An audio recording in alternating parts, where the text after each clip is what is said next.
with the Wicks here on this beautiful Tuesday, April 19th, 2022. And welcome to the show, whether that be on Facebook or on YouTube. If you're on Facebook, do me a favor, hit the like and the share. If you're on YouTube, hit the subscribe. It'd be very much appreciated. So, hey, we got some playoff basketball underway officially. I mean, it's been a great couple days kind of diving into that world, seeing what's going on over there because, I watch a little bit, mainly the Timberwolves, and hey, they're in the playoffs, so let's fucking go. We won game one against the Memphis Grizzlies after winning the play-in game against the Clippers, the Los Angeles Clippers, Pat Bev's, since we've even been in the playoffs. And to win a series would put the icing on the cake. Then after that, let's win the next series. Let's put the candles on there, And then let's win the next series. After that, that's fucking lighting the candles up. And then let's go to the finals, huh? Let's go to the finals, win that fucking series. That is kind of like blowing out the candles. You got your wish. Here you go. Here's the fucking trophy. And it's absolutely, demolishing the Pittsburgh Maulers. Not really demolishing, but made them look like... they suck, apparently. So we'll dive into that and what really happened and what I talked about it, where, him, Terry McLaurin, and A.J. Brown, right? Or not A.J. Brown, don't know why I said Deebo, but A.J. Brown has been in the news. We talked about him, Deebo, and Terry McLaurin saying, hey, we're not going to be at the offseason workout programs, okay? We want our money first, and then we'll be on the team. But he's been in the news. We'll get to it in just a few moments. Mike Tirico, all right, longtime sportscaster, actually was the Monday Night Football play-by-play announcer for ESPN for quite a while, exactly from 2006 to 2015. He lands the Sunday Night Football gig. We'll dive into that. Just say, we're not going to be there. Sorry about it, but it is what it is. We'll talk about that as well. And last but not least, the Steelers have claimed a wide receiver off of waivers. Who is that guy? Well, we'll find out in just a couple minutes. So with that being said, are you ready to get your fix? So last night at the... due to the weather postponement, in which this game was supposed to be played on Sunday night, 7 p.m., didn't happen. So they got moved to yesterday or last night, the game started at 6 p.m. We did the show at 6 p.m., thought I was going to miss, at least the first quarter, maybe some of the second quarter. That was not the case, okay? There was still 8 minutes left to go or something like that in the first quarter. So I got to watch quite a bit of it. Actually, all of it. And, listen. We talked about how it's not high-quality football, and that's what you should expect when you're watching this. Don't expect to click it on or turn it on and be like, okay, we're watching some NFL-caliber football. No, because that ain't the case. These are guys that got cut from NFL teams, didn't make an NFL roster because they're not, that dude, okay? They're not one of one, okay? Plain and simple, they didn't make a roster.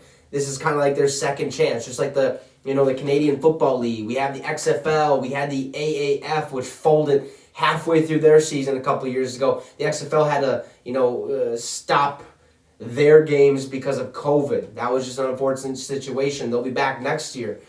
But it's very apparent who the worst team is, in my opinion. From the first weekend of football, you see a lot of good things, a lot of ugly things, more ugly things than good things, but you quickly find out what teams are at the top of the mountain. You also find out what team hasn't even started climbing that mountain. And that team is the Pittsburgh Maulers. Change those. I mean, it's just all purple, a thick-ass orange shoulder color, whatever it is, their logo on the side. Just looks kind of shitty. But last night, the Tampa Bay Bandits took an early 17-0 lead and stuck with it the rest of the way. They ended up winning the ball game over the Pittsburgh Maulers 17-3, where the Maulers had no offense. Okay, their offense was absolute garbage to witness. They couldn't figure out their quarterback situation. Their running game was nowhere to be found. They don't have a solid running back. It was just bad football, high school football almost. Like, it's probably worse than college football. It has to be worse. You've been in college, you've played at a high enough level. Can we make that fucking throw, please? Like, it's not that, I mean, it's difficult, okay? I understand, but I mean, if you've been at that position for quite some time, we should be able to figure it out, is what I'm trying to say. And there's a reason why you guys aren't in the NFL, because you can't make a fucking pass 5 yards down the field. Like, what are we doing? They're not my team, though, because they are at the bottom of the totem pole. I mean, that fucking team cut a guy for choosing pizza over a chicken sandwich or whatever it was, because, hey, you got to follow the rules, no back talk. What you got is what you got. Don't throw a fit about it. I mean, so they cut his ass. But what it is, the Bandits, on the other hand, hey, they got probably the best quarterback in the league at this point, at least after week 1, Jordan Ta'amu. He played for the St. Louis Battlehawks in the XFL, absolutely lit it up, was their starter, was basically, you know, him and P.J. Walker stole the show in the XFL. Then Jordan Ta'amu goes over and becomes Patrick Mahomes' backup or third-string quarterback for the Kansas City Chiefs, was probably on their practice squad doing things there, but he has that NFL experience. He has the spring football experience. This guy is seasoned. He's ready to rock and roll, and he's going to be the star of the USFL going forward, and I'd expect the Tampa Bay Bandits to, you know, make some noise. Now there was really no fans in the stadium, but I think that's kind of a given, especially since they were supposed to play Sunday, which was Easter, which nobody was there on Easter because everyone's with their family. Who wants to go into a game that nobody knows what this league is even about? It hasn't even, made any type of noise, basically, except for fucking commercials that you've seen. So, like, moving that game to Monday is probably like, okay, well, the ticket holders that maybe bought tickets for that Sunday night game probably are not going to go to the Monday night game. Just how it is. It's how it's going to be. Hopefully they get more fans in the building, because I would really like to see one of these leagues at least somewhat succeed. But I think the thing of it is that, you know, we're so used to seeing high caliber, high quality football, the National Football League. One of ones, right? Only 1% of college athletes, Division I college football athletes, make it to the National Football League, and like 0.00001% of that, or something ridiculous, actually make an NFL roster. I mean, you have to be an absolute freak of nature. And these people, these that are on the USFL, on the XFL, way back in the day, the American Alliance of Football, I mean, these guys were not one of ones. Hey, these guys are, you know, they're talented, but they're not up to our standards. And I think, you know, we kind of overlook that just a little bit. Like, when we click this on, your first thought is, well, this is garbage. Shut this off. Let's go watch something else more entertaining. It's because we always, you know, we've been held to such a high standard of watching these really, really good football games, these one-of-one athletes, you know, and then we click onto this, and it's like, okay, well, if I wanted to go to a high school football game, I would have gone. I understand the quality's not going to be that great. Let's give it a shot. Let's give it a chance. Let's see what happens. I mean, because it gives you an opportunity to kind of see these new faces and these new teams, and what do they do differently than the NFL, and that's what I kind of look at it as. Like, first couple days, thoroughly impressed. Okay, I'm still impressed by, you know, what they've been doing and how they've been going about their business. The drones need to fucking go. Seen it last night again. Damn near hit a couple people, and eventually it's gonna hit somebody. And I even seen a pass. It was like a little out route towards the left side of the field, and the quarterback just whipped the ball over there. And I shit you not, here's the drone, here's the ball, just fucking right by it. I'm like, okay, well, if he throws that ball, it hits the drone, play's dead. What the hell? We rerun that play, or is it fucking second down now? Because the drone dude was fucking flying a little too low, needs to get that thing a little higher. Like, can we figure that shit out? Otherwise, get rid of it, because it's awful. You're going to ruin somebody's game. You're going to ruin the quality of the game. We just got to fix that. But the Bandits absolutely destroyed the Maulers last night, 17-3. Like I said, if I were you guys, give it a chance. You might not like it. Just understand, it's not NFL football. It won't ever be NFL football, because if it was, the NFL wouldn't even be that good to watch, right? So just give it a shot. Whether that's 5 minutes, 10 minutes, first half, I don't care. Just give it a chance.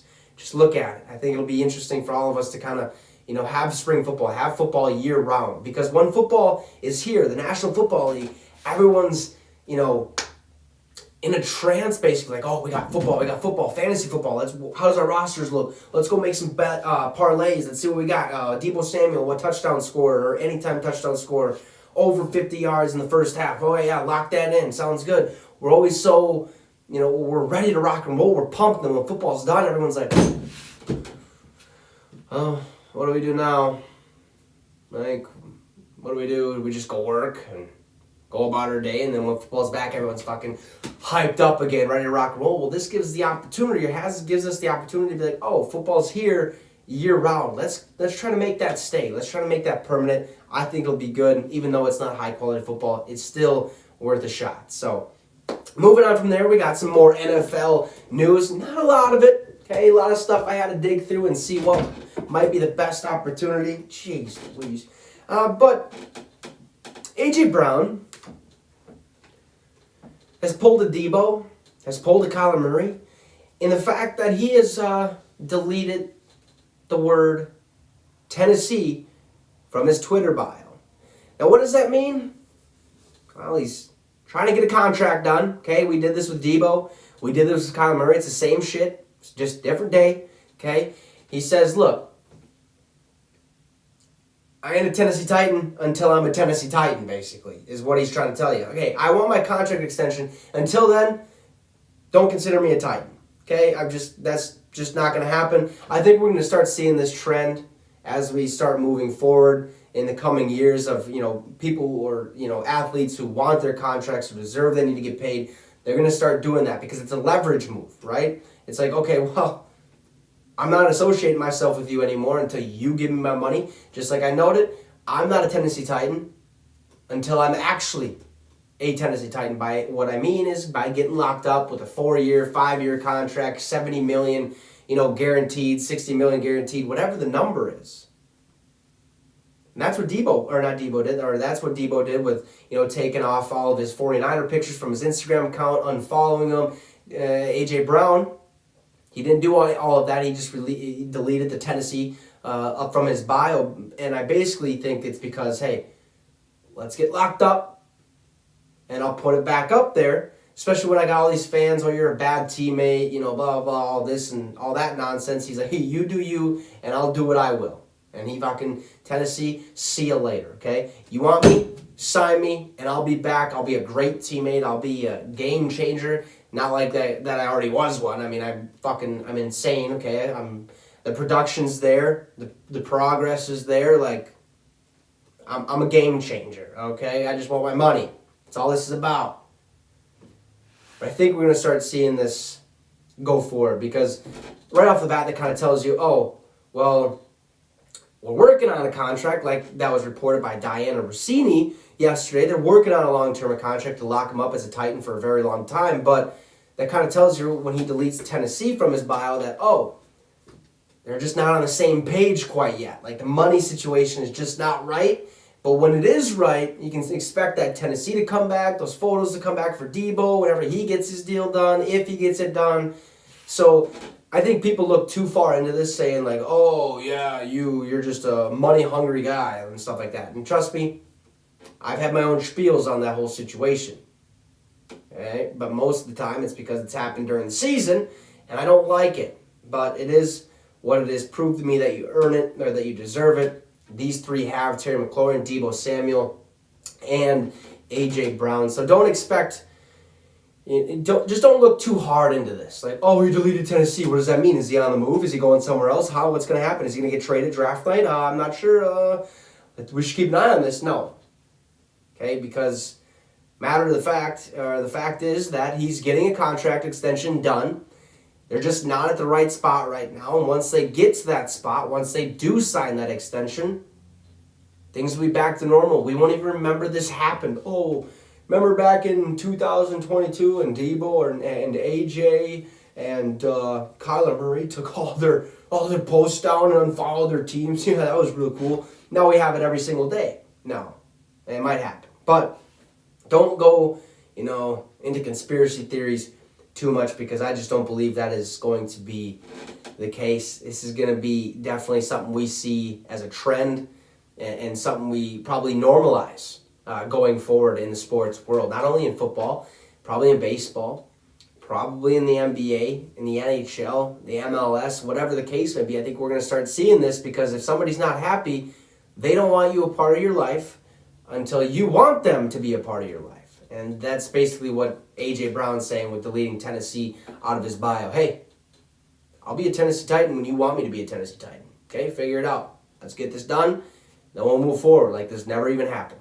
So we'll move on, basically, from that. Mike Tirico, like I noted earlier, lands the Sunday night football gig in which he will be the new play-by-play announcer, pairing with Chris Collinsworth because Al Michaels decided to jump over to Amazon Prime for Thursday Night Football. And I'm kind of pumped for this because if I remember right, I do remember him calling a couple games. He wasn't bad at it. He's been a sportscaster for, quite a while. He's been with NBC Sports since 2016. And then he obviously did Monday Night Football games on ESPN for like 9 years from 2006 to 2015. So that's what he's best known for is that 10-year run. I mean, I'm used to hearing his voice. If you guys just look up a picture of Mike Tirico, you'll know exactly who it is. You'll be like, oh, okay, here we go. That's that dude. I'm pumped for it.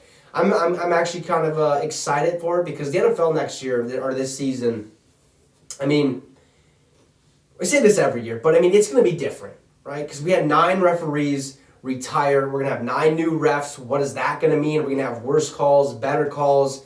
What's going to happen there? New faces and new places. Devontae Adams is a Las Vegas Raider. Khalil Mack and J.C. Jackson are a Los Angeles Charger. Russell Wilson's a Denver Bronco. Von Miller's a Buffalo Bill. Allen Robinson's a Los Angeles Ram. I mean, the list kind of goes on for that. And then you got Tom Brady retiring, unretiring. He's back. Bruce Arians, new head coaches. Todd Bowles, Kevin O'Connell, Nathaniel Hackett. I mean, the list, Mike McDaniel. So the NFL is going to look very, very interesting next year. The new broadcasters, Mike Tirico, Chris Collinsworth, Kirk Herbstreit, Al Michaels, Joe Buck and Troy Aikman are still going to be the same, just on a different platform. Tony Romo and, what's his name? Forgot it. Probably should remember that. Tony Romo and somebody else. So those guys are still going to be the same. But, hey, I'm excited, right? Because anytime there's a little change, people are like, "Oh, I don't know if this is going to work out." They're kind of nervous about it. I accept change. I bring it in with open arms. Hey, let's figure this out. Let's see if this is good. Let's give it a chance. Like I noted with the USFL, let's give it a chance. Okay, I'll give you a big old hug if it hits. If not, get the fuck out of my face. Basically, is what I'm trying to say. And we got a lot of firepower coming our way in the National Football League. People are going to be watching on Sundays and be like, "Oh, I forgot he went to this team. That's kind of cool. Let's see how this works out. I think he's going to have a better opportunity here." Or, shouldn't have left. Definitely shouldn't have left my team. Like, what the hell is he doing? He's going over there having 2 receptions a game, only fucking 10 yards when he was with the Vikings. Probably was going to have 5 catches, 80 yards, a touchdown, have a day. But he decided to leave. Okay, good for you. Now you get what you get. Sorry about it, but hey, like I said, it is. Whoa, what it is. That was a good one. Oh, woo. But Mike Tirico takes over the play-by-play announcing for Al Michaels on Sunday Night Football with Chris Collinsworth because obviously Al Michaels is, like I noted, with Kirk Herbstreit on Thursday Night Football for Amazon Prime. Now, we all also know that off-season workout programs have begun. The Arizona Cardinals have officially started their workout programs today. Now, what does that mean for the vets, for the superstars of the team? Well, Kyler Murray and many of the other vets are staying away. They're not going to be going to the off-season workout programs, which are voluntary, okay? They say voluntary, but most of the time it means mandatory, okay? You better be here or you might not get a lot of playing time, right? We might look at you in a different light, like, oh, this guy wasn't at the workout program. He's getting second-team reps today. Sorry about it, all right? But Kyler Murray and the other vets are they're staying away for a reason. So last year, they did the exact same thing where a lot of the vets and Kyler Murray decided to stay away from the offseason workout programs because they felt that their time would be better used on their own. Okay, their own workouts, their own cardio, their own pass or their own catching, or they go out there and they have a good old game of catch, right? Him and DeAndre Hopkins just going out there BS and talking, scheming. What play should we do this week? What should we do differently that we did from last season? Should we implement a new play this season? What would work and stuff like that? I do like this because I think these off-season workout programs, I think, are mainly for the new faces in the new places. Because Deshaun Watson, he's obviously with the Cleveland Browns now, he showed up for his off-season workout program. Because it's a new place. He doesn't know. There's a big difference from Cleveland to Houston, what they do compared to what we do. So we got to figure that out. But when you're on a team for many, many years, or like 3 years, 4 years, it's the same old spiel. It's kind of like, the first week of school. High school, college. You sit there and it's syllabus week. You're like, okay, thanks for the paper. I'll read it. Not. Put it away. Next class, sit there. Thanks for the syllabus. I'll read it. Not.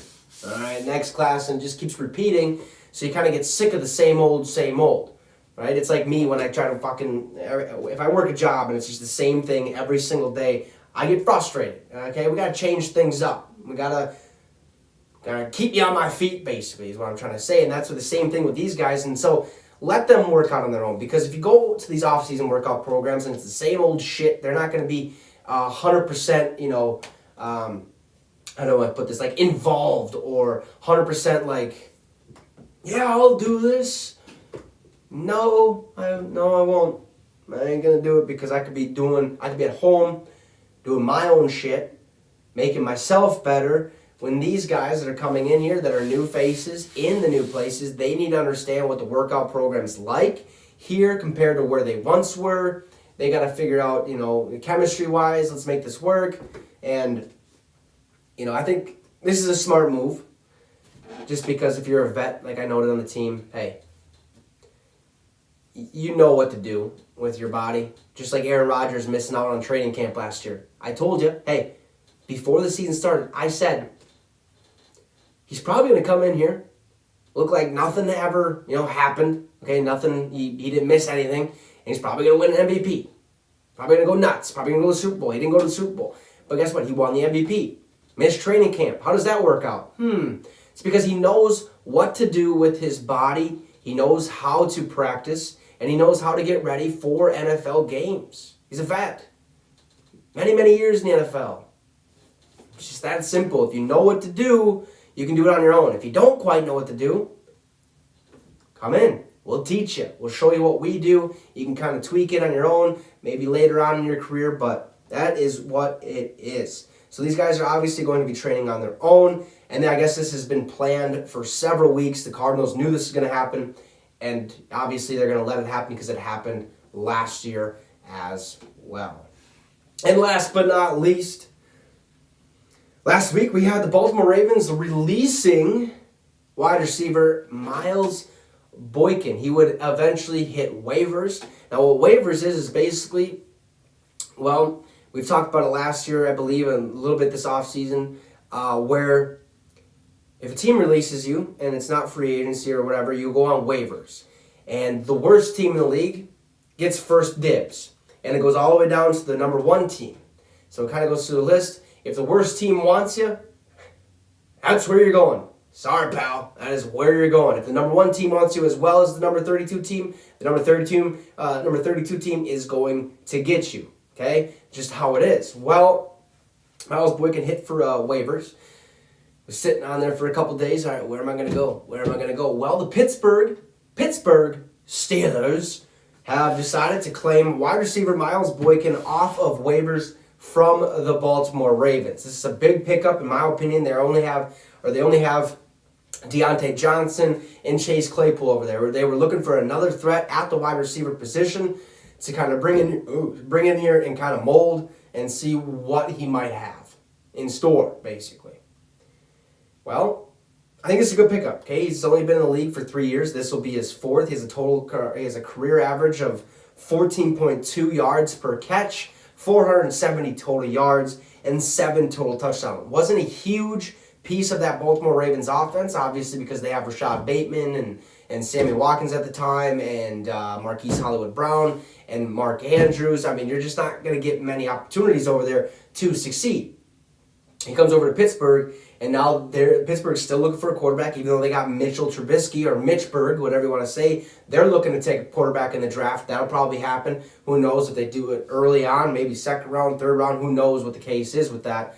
But Miles Boykin coming over here, learning from these younger receivers, I think is going to help his career out pretty immensely, in my opinion. Not a great receiver, but has the potential to be, and I think he just needs the right place, the right organization to kind of set him on the straight and narrow and the straight path. I mean, the straight and narrow, but just by the straight path. Like, let's go to greatness. Let's not fucking, start going and then curve off left a little bit and you stay on that road and you just never make it back. I think that's what Miles Boykin is ultimately, hopefully, going to do for the Pittsburgh Steelers. I like this pickup. Who knows if the Steelers go out and say, well, let's draft a wide receiver. Let's bring in another guy. But you never know. You never know the situation, but Miles Boykin is a Pittsburgh Steelers. Another wide receiver that has been in the free agency market for quite some time, alongside Julio Jones and OBJ. Well, 5-time Pro Bowl wide receiver Jarvis Landry is actually visiting the New Orleans Saints this week, per source. This is at Jeremy Fowler on ESPN or at ESPN.